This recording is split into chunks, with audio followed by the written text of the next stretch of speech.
नमस्कार, स्वागत है आपका कृषि दर्शन में। आपके साथ मैं हूं अंटल सिंह। कृषि दर्शन आपका अपना कार्यक्रम है जहां हम आप तक खेती किसानी से जुड़ी हुई तमाम नई जानकारियां पहुंचाते हैं।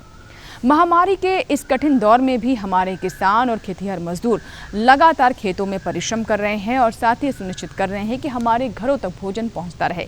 इसीलिए कृषि दर्शन के माध्यम से हम तमाम कृषि जगत से जुड़ी नई जानकारियां आप तक पहुंचाते हैं। साथ ही आपको ये भी बताते हैं कि कोरोना के इस माहौल में किस तरीके से तमाम दिशा निर्देशों का पालन करते हुए आप कृषि कार्यों को आगे बढ़ा सकते हैं ताकि आप सुरक्षित भी रहें। तो चलिए शुरुआत करते हैं आज के कृषि दर्शन की। हमेशा की तरह सबसे पहले बात करेंगे विज्ञान और किसान की, उसके बाद नजर डालेंगे कृषि स्टार्टअप पर और अंत में देखेंगे फार्मिंग इंडिया। तो चलिए देखते हैं कृषि दर्शन। सबसे पहले बात विज्ञान और किसान की, जिसमें हम आपको वैज्ञानिकों द्वारा नई तकनीक के बारे में जानकारी देते हैं ताकि खेती किसानी आपके लिए आसान हो सके। विज्ञान और किसान में आज हम आपको बताएंगे मध्य प्रदेश के खरगोन के मोहन सिंह सिसोदिया के बारे में, जिन्होंने अन्य किसानों को आत्मनिर्भर बनाने में एक अहम पहल की है। साथ ही अन्य किसानों को मदद भी की है। कैसे उन्होंने अपने प्रयासों को आगे बढ़ाया, आइए जानते हैं। मध्य प्रदेश के खरगोन में रहने वाले मोहन सिंह सिसोदिया ने किसानों के बीच अपनी बेहतर छवि बनाई है। मोहन सिंह सिसोदिया की आयु अभी 38 वर्ष है और उन्होंने अपने और अपने परिवार के लिए सम्मानजनक काम किया है।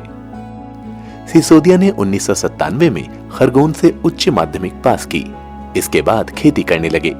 साथ ही आत्मनिर्भरता की ललक ने उन्हें स्वनियोजित बनने के लिए प्रेरित किया। इस विचार ने उन्हें किसानों के लिए अच्छी गुणवत्ता के उत्पादन और आपूर्ति के लिए 2007 में वेदश्री बीज उत्पादक सहकारी संस्था नामक किसानों के एक समूह बनाने और पंजीकरण करने के लिए प्रेरित किया। हालांकि शुरुआत में अनुभव की कमी और अन्य सदस्यों के असहयोग के कारण वो असफल रहे। इस संबंध में मोहन सिंह सिसोदिया ने 2011 में खरगोन के कृषि विज्ञान केंद्र के वैज्ञानिकों से मुलाकात की। उन्होंने समूह के सामने आ रही समस्याओं के बारे में बताया। सिंह को कृषि विज्ञान केंद्र का पूरा समर्थन मिला। कुछ समय बाद उनके जीवन में नया मोड़ आया जब कृषि विज्ञान केंद्र ने किसानों को प्रसार गतिविधियों से संबंधित प्रशिक्षण देने के साथ साथ उनके गांव को गोद लिया। ये बेहद सुनहरा अवसर था। सिसोदिया ने अपने लक्ष्य को प्राप्त करने के लिए समर्पण भाव रखा और जी तोड़ मेहनत की। उनके पास 2017 में दुनिया के साथ साझा करने के लिए कई बेहतरीन कहानियां थी। सिसोदिया ने कई उपलब्धियां हासिल की। व्यवसाय की सुगमता के लिए उन्होंने मध्य प्रदेश सरकार से लाइसेंस लेकर उद्यम स्थापित किया। प्रतिष्ठित संगठनों जैसे भारतीय कृषि अनुसंधान संस्थान इंदौर, राजमाता विजया राजे सिंधिया कृषि विश्वविद्यालय ग्वालियर, जवाहरलाल नेहरू कृषि विश्वविद्यालय जबलपुर और मध्य प्रदेश बीज संघ से गेहूं, चना और सोयाबीन की उच्च पैदावार वाली ब्रीडर यानी फाउंडेशन बीज प्राप्त किया।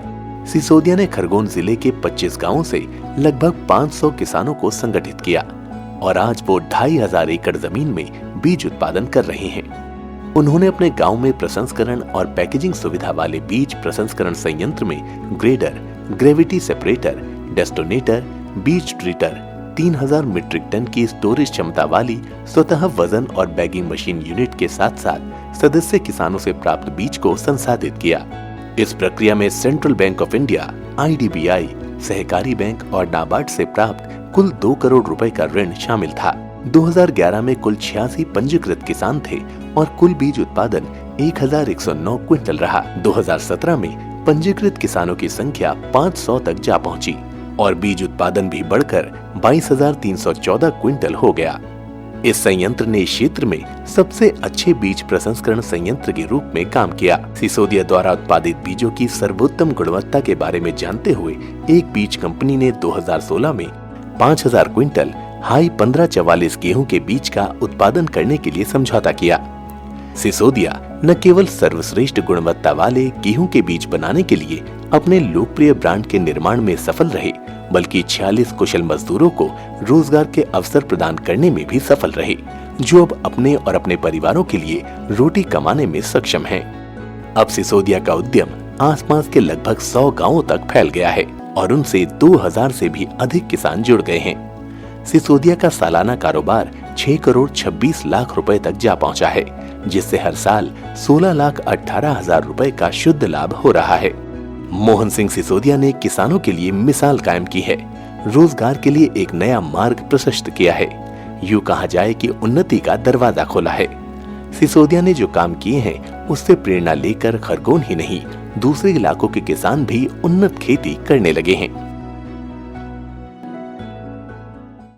और अब बात करते हैं कृषि कैलेंडर के बारे में, जिसमें हम आपको जानकारी देते हैं कि वर्तमान समय को देखते हुए कौन कौन से विशेष कृषि कार्य हैं जिसका ध्यान रखना हमारे किसानों के लिए ज़रूरी है। आज इसी कड़ी में हम आपको बताएंगे बीजोपचार के बारे में।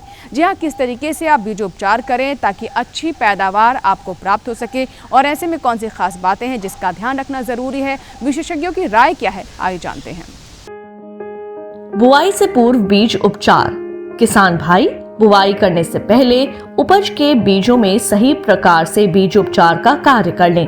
बताने की सही दवा और उन्नत तरीके से बीज उपचार करने पर फसल रोग मुक्त होगी, साथ ही फसल में कीटों की संभावना भी नष्ट हो जाएगी। बीज उपचार के लिए विशेषज्ञ की सलाह के अनुसार 2 से 3 प्रकार की दवाइयों का प्रयोग करें, फिर कीटनाशक और रोगनाशक का प्रयोग करें। अच्छी पैदावार के लिए आखिरी में जैविक खाद का इस्तेमाल करके सही समय से सिंचाई की उत्तम व्यवस्था भी कर लें। किसान भाई उच्च श्रेणी के रोग रोधी बीज, उन्नत किस्म की खाद के साथ साथ दवाइयां और आधुनिक कृषि यंत्र की व्यवस्था भी समय से ही कर लें। खेती में लाभ और उपज में वृद्धि के लिए मूंगफली, सोयाबीन और बरसीम जैसी दलहनी फसलों में जैविक खाद का ही इस्तेमाल करें।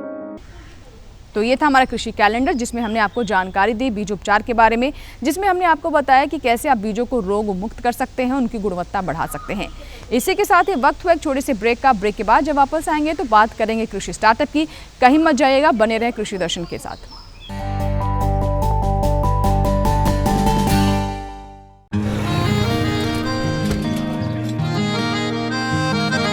क्या बात है भाई, आजकल तो काफी खुश नजर आ रहे हो।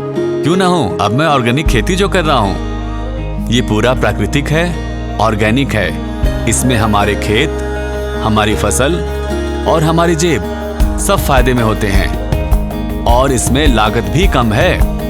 जी हाँ, आप भी ऑर्गेनिक खाद का प्रयोग करें, अपनी फसल और मिट्टी को तंदुरुस्त बनाएं और आपकी आमदनी में इजाफा करें। अधिक जानकारी के लिए किसान call centre toll free number 1800-180-1551 पर कॉल करें और लॉग ऑन करें mkisan.gov.in और farmer.gov.in। कृषि और किसान कल्याण मंत्रालय द्वारा किसान हित में जारी।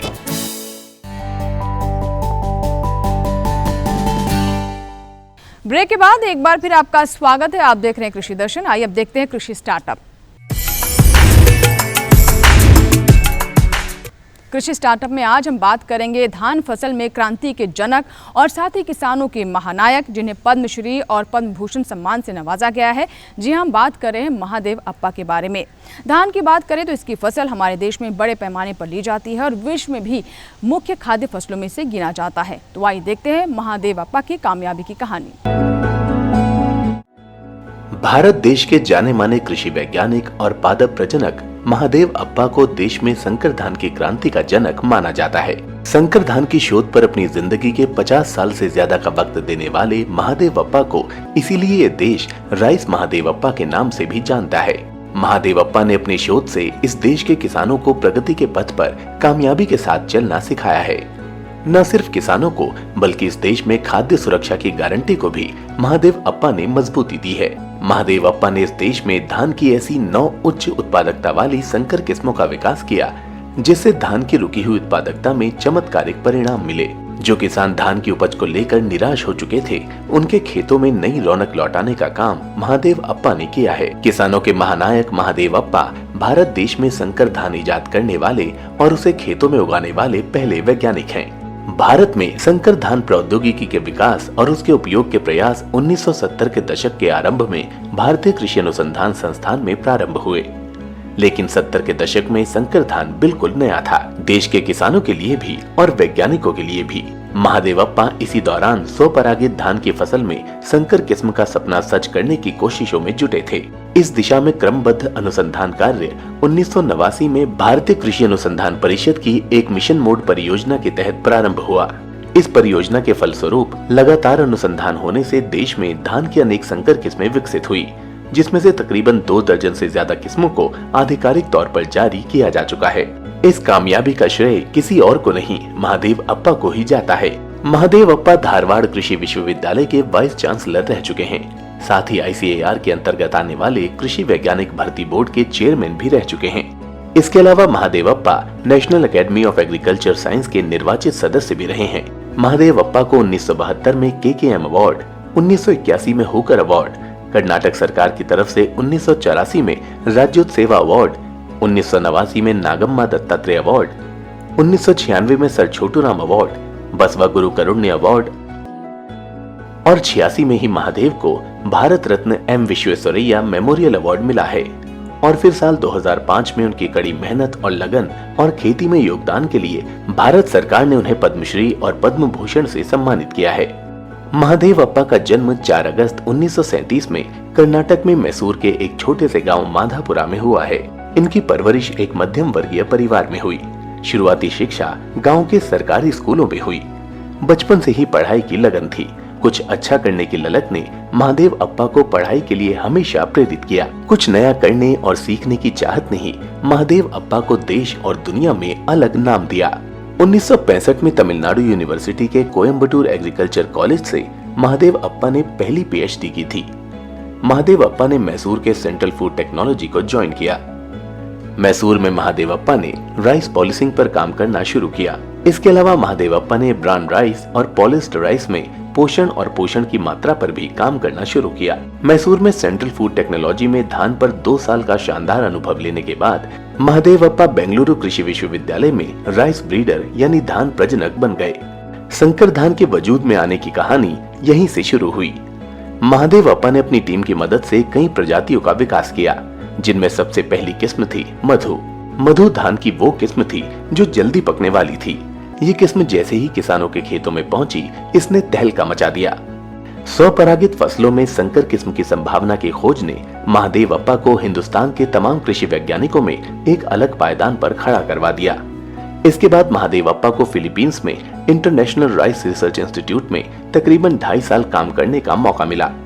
ये उस दौर में महादेव अप्पा जैसे वैज्ञानिक के लिए बड़ी बात होने के साथ साथ सम्मान की बात भी थी। संकर धान प्रौद्योगिकी को अपनाने में किसान के पीछे रहने की जो सबसे बड़ी वजह है वो है संकर बीज की उच्च लागत। बावजूद इसके पूर्वी उत्तर प्रदेश, बिहार, झारखंड, मध्य प्रदेश और छत्तीसगढ़ में संकर धान की लोकप्रियता बढ़ने के कारण बीते सालों में इसके उत्पादन में भी बढ़ोतरी देखने को मिली है। उच्च उत्पादकता वाली किस्मों के प्रयोग से कुल उत्पादन पर बिना असर डाले क्षेत्रफल को कम किया जा सकता है, साथ ही पानी को भी बचाया जा सकता है। पानी की किल्लत से जूझती खेती के लिए ऐसी उच्च उत्पादन वाली संकर किस्में इस समस्या का बड़ा समाधान है। किसानों के महानायक महादेव अप्पा ने धान के उत्पादन को एक नई दिशा दी। हरित क्रांति के बाद 2 दशकों से धान के उत्पादन में जो स्थिरता देखी जा रही थी, उसमें महादेव अप्पा ने अपने शोध से तेजी लाई। संकर किस्मों धान के उत्पादन में आई क्रांति इस देश की खाद्य सुरक्षा में बड़ी गारंटी साबित हुई।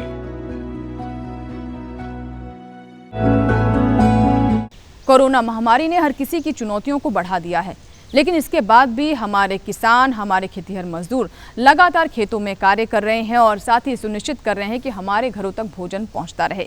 सरकार ने भी सही समय पर कदम उठाए और ये सुनिश्चित किया कि हमारे किसानों के कृषि कार्यों में किसी तरह का व्यवधान ना पड़े। साथ ही ICAR ने ऐसी गाइडलाइंस भी जारी की हैं जिनका ध्यान रखते हुए महामारी के संकट में भी अपने आप को संक्रमण से बचाते हुए किसान कृषि कार्यों को आगे बढ़ा सकते हैं। तो आइए देखते हैं इन गाइडलाइंस के बारे में।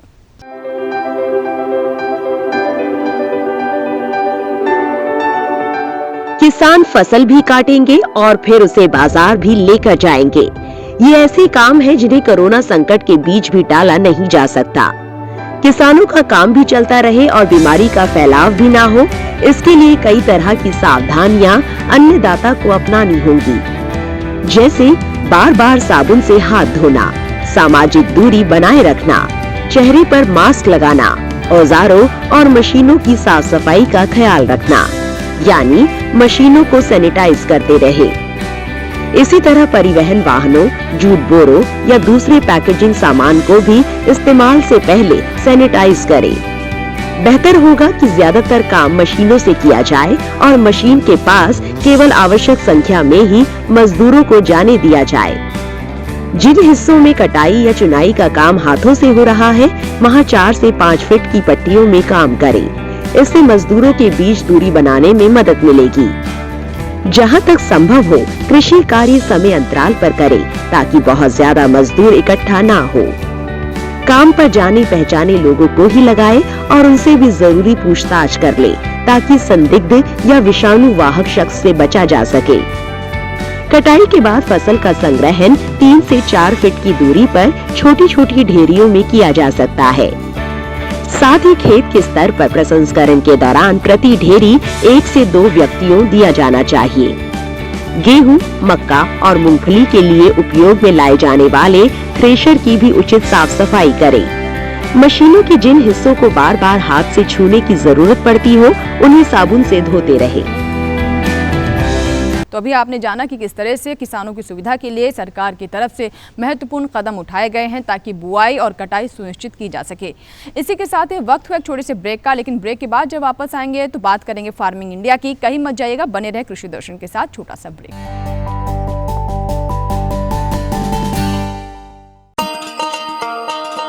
किसान भाइयों, गांठ बांध लो, गांठ बांध लो। बात बहुत है काम की, समृद्धि के पैगाम की।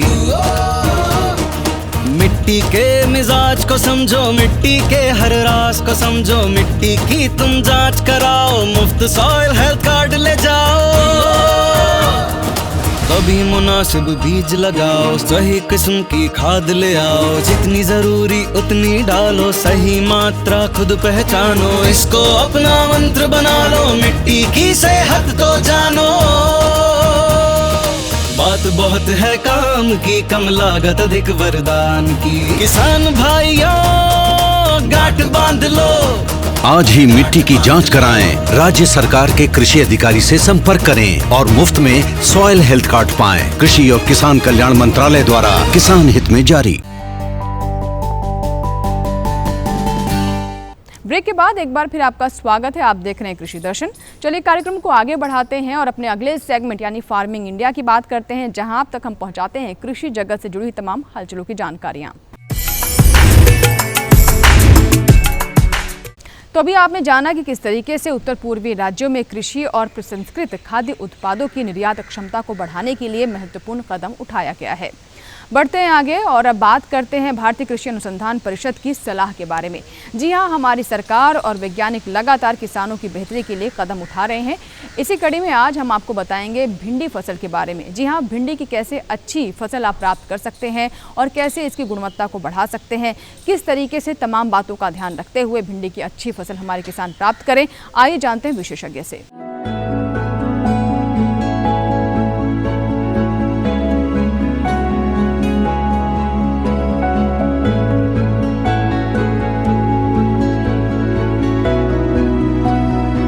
इसमें विशेषकर एक बहुत बड़ी समस्या आती है जिसको आप फल एवं तना छेदक कीट हमारे भिंडी के फलों को नुकसान करता है।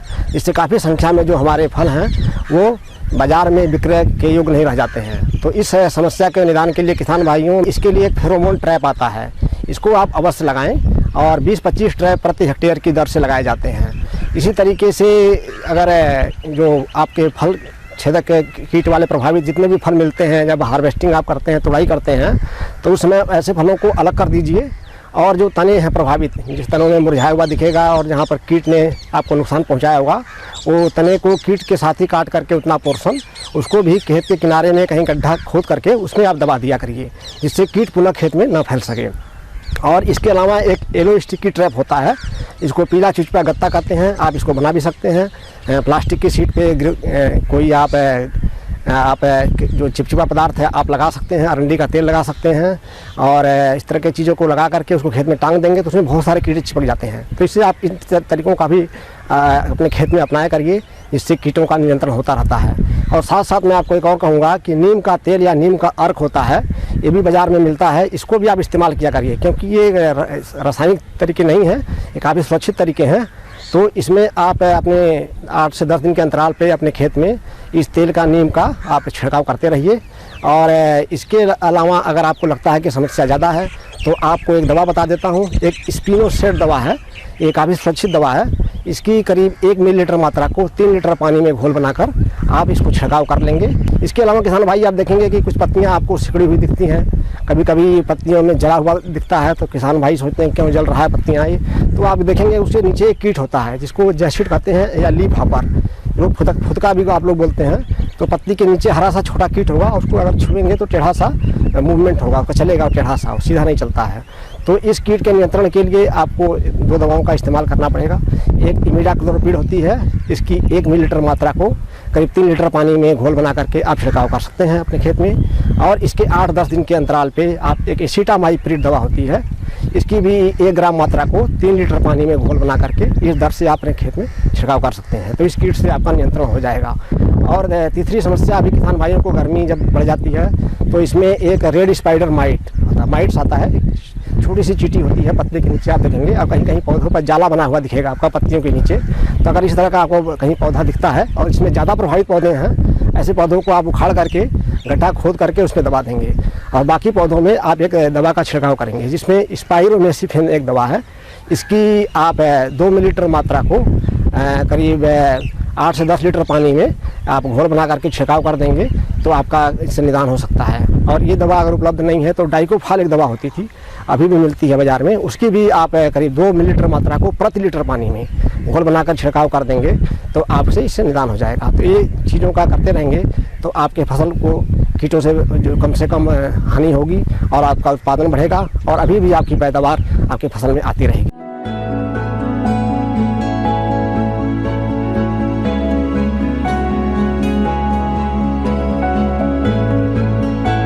कृषि में भारत और इजराइल के सहयोग विकास को लेकर भारतीय कृषि एवं किसान कल्याण मंत्री नरेंद्र सिंह तोमर ने क्या कुछ कहा, आइए जानते हैं। भारत और इजराइल के बीच कृषि क्षेत्र में निरंतर बढ़ रही भागीदारी को आगे ले जाने के लिए दोनों देशों के बीच समझौता हुआ है। दोनों सरकारों ने द्विपक्षीय भागीदारी का समर्थन करते हुए और संबंधों में कृषि तथा जल क्षेत्रों पर केंद्रित रहने की जरूरत को स्वीकार करते हुए कृषि क्षेत्र में सहयोग और अधिक बढ़ाने पर सहमति व्यक्त की है। जानकारी के लिए बता दें कि Bharat Israel Indo Israel Agricultural Project Centres of Excellence और Indo Israel Villages of Excellence कार्यक्रम कार्यान्वित कर रहे हैं। कृषि एवं किसान कल्याण मंत्रालय भारत सरकार के एकीकृत बागवानी विकास मिशन पर और अंतर्राष्ट्रीय विकास सहयोग के लिए इजराइल की एजेंसी मशाव इजराइल के G2G सहयोग कार्यक्रम का नेतृत्व कर रहे हैं। इसके अंतर्गत स्थानीय जलवायु परिस्थितियों को ध्यान में रखते हुए इजराइल की कृषि तकनीक से तैयार उन्नत सघन कृषि फार्मों को कार्यान्वित करने के लिए भारत के 12 राज्यों में 29 सेंटर्स ऑफ एक्सीलेंस कार्य कर रहे हैं। COE ज्ञान सृजन, सर्वोत्तम पद्धतियों के प्रदर्शन व किसानों को प्रशिक्षित करने का कार्य करते हैं। हर साल ये COE 25 मिलियन से अधिक गुणवत्ता युक्त सब्जी व 387,000 से ज्यादा फल के पौधों का उत्पादन करते हैं व बागवानी क्षेत्र में नवीनतम तकनीक के बारे में हर साल 1.2 लाख से ज्यादा किसानों को प्रशिक्षित करते हैं। आज मुझे बहुत खुशी है कि भारत और इजराइल दोनों मिलकर 2021 से 2023 तक की कार्य योजना पर हस्ताक्षर कर रहे हैं। इस अवसर पर मैं इजराइल को और हमारे कृषि मंत्रालय के सभी बंधुओं को हृदय से बहुत बहुत बधाई देता हूँ, बहुत बहुत शुभकामनाएं देता हूँ। हम सब इस बात को जानते हैं, इजराइल और भारत ये दोनों देश ऐसे हैं जो कृषि के क्षेत्र में प्रधानता रखते हैं। भारत का बहुत बड़ा भूभाग कृषि पर निर्भर है। भारत कृषि को प्रधानता देकर काम करता है।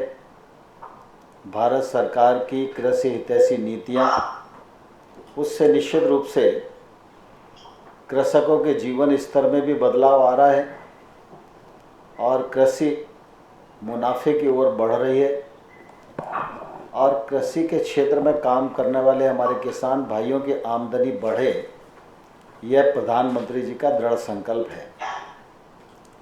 भारत और इजराइल की द्विपक्षीय मित्रता जग जाहिर है।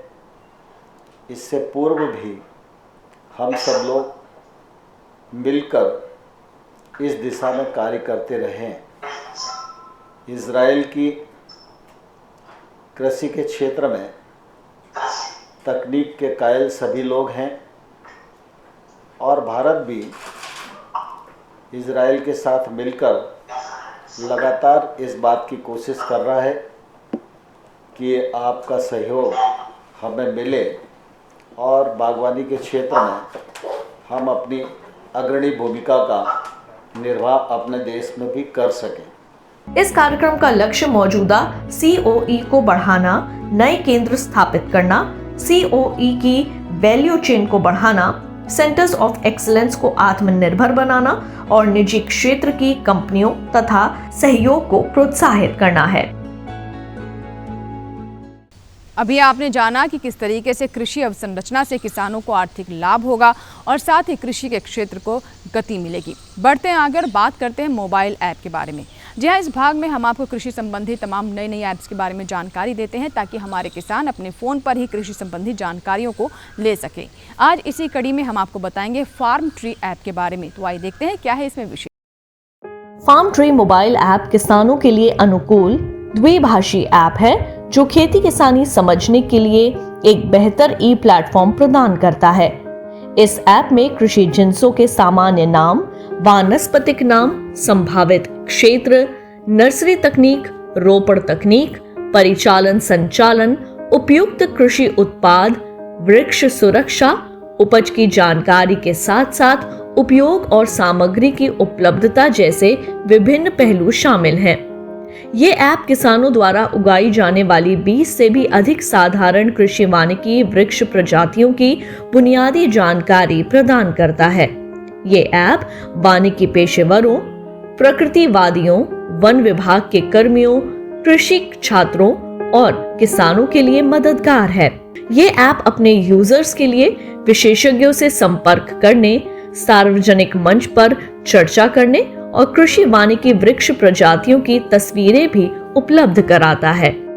जैसा कि आप जानते हैं कि आज का दौर सोशल मीडिया का दौर है। ऐसे में हमारे किसान भी सोशल मीडिया से जुड़ी तमाम अपडेट्स के बारे में जानकारी लेते रहें, इसीलिए हम आपके लिए लेकर आते हैं ट्विटर अपडेट, जिसमें हम आज आपको जानकारी देंगे वर्तमान खरीफ विपणन सीजन को लेकर किस तरीके से हमारे किसानों तक MSP का लाभ पहुँच रहा है। आइए देखते हैं इससे जुड़ा हमारा ट्विटर अपडेट।